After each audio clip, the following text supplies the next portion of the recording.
Thank you, sir, for those words. I think now more engineering minds will follow their passion. Okay. I think engineering field has already spurred some creative minds, and Chetan is one of those. The author of Animal Planet, Chetan, is a software graduate who worked for the IT industry for the last 12 years before taking up writing as his mainstream profession. Based in Pune, he writes with a flair of fiction from the absurd to stark raving reality.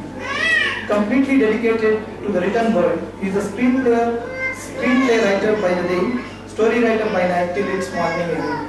His first book, Blind Man's Bluff, received commendable literary prize. His pungent thought, creative experiments has made him write in almost every genre. His animation film, Bull Bakawali, is to be released shortly. He has also written a collection of short stories, Cocktail Carnival. Currently he is working on a novel, The Seven Deadly Sins, and also working on an international animation film. I would now invite Chetan to let us know how it was being part of Animal Planet. Good evening, everybody. First and foremost, big thank you to Mr. Prakash who could make it here, and he's actually given us some good thoughts and good ideas as he addressed all of us. And first, thank you is to Mr. Guru Prasad here, who actually decided to make a book out of this idea, or decided to make a book whose format was quite new, to be actually frank. And when that came about, then I could see that as a writer, I was able to explore this art of visual storytelling as well. It's a combination. Graphic book is a combination of writing and drawing. So I would never have ventured into this unless I would have met Dheeraj here, who could really draw very well and who vibed with me very well in understanding stories, understanding ideas and things. So there's another friend who's come late. That reminded me. There's another friend over here. While I was on the way to this place, she just phoned me up and says, Chetan, I'm going to be late. What time is the launch? I said, look, this is not a rocket launch, it's a book launch.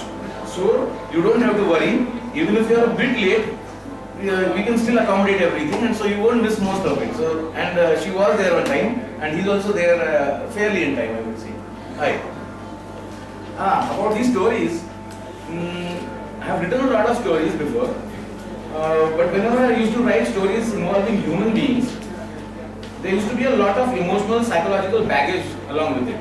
So if I say that the character is supposed to be a 35-year-old software engineer, to take a very close example, he's a software engineer, then what happens is, 35, no, I'm 40, I mean 5 years ago, okay, fine.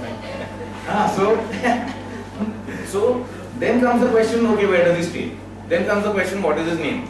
If you give him a surname, then okay, that's his religion. Then suddenly there are so many things that are attached. But an animal does not have a religion, does not have any kind of past life to talk about or angst to forget. These kind of things are not there. He stands for what he stands, and then we can get down with the story straight out.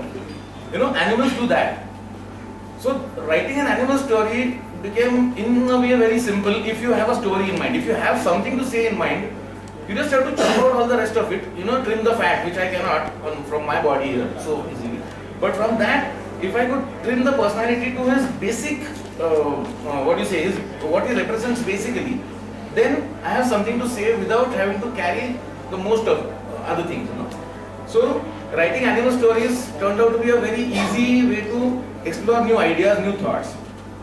The second reason why I started writing animal stories was, all of us here, if you try and remember the oldest story you've ever heard, 9 times out of 10, there would be animals in it.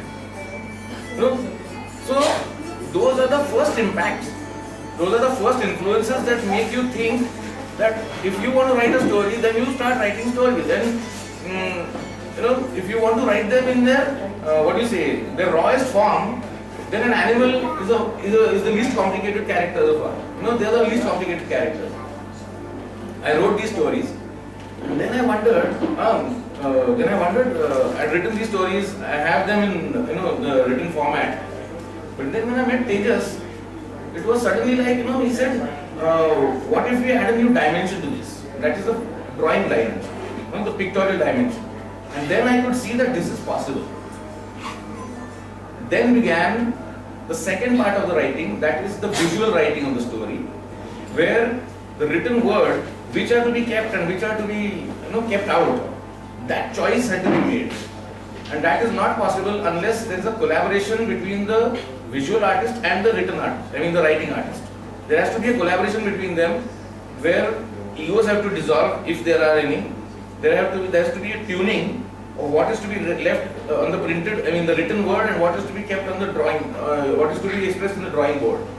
So this combination, we did not have to think, we did not have to rehearse, we did not have to set any kind of rules to decide who's going to draw and which word has to be kept and which is to be drawn. So that was something that was very important. That's one thing I would like to say. These stories have been written in different genres. Some of them are romantic, some of them are, one of them is a horror story, one is a thriller, then one is an outright funny story, supposed to be. It's meant for laughs. Now, why is it that way? The reason is, animal stories, we have not tried to give you any kind of moral science. We've all had a lot of it in school, and I would say in the right sense. I'm not trying to demean that in any way. We've had a lot of it, and we have grown up on it. We have our morals right, I would presume, and now we want to have some fun. Now we want to have some entertainment without the baggage. So we have these animal stories here. And what else do I say now? It was like I read all these stories before Panchatantra, then I read Jatak Katha, then I read so many animal stories. But then I thought that all these are over. So this is an attempt to re-invoke things. We are not trying over here to say something about the planet or about how the global warming is taking place. We are not trying to say anything over here. But one thing is sure, if through our writing, because we are not activists who don't go out on the roads and say something and try to invoke the people, but writers, artists, any kind of creative people have their own way to contribute something to society. That I could see forming, taking shape over here in some way. That wasn't the intention though. The thing is, if we are able to generate any kind of curiosity regarding animals, towards animals, if we are able to make people think about animals through literature, through work, if we are able to make that happen, then the next step is that the activists would have something to talk about, something more to talk about, not just about save that lion or save that tiger.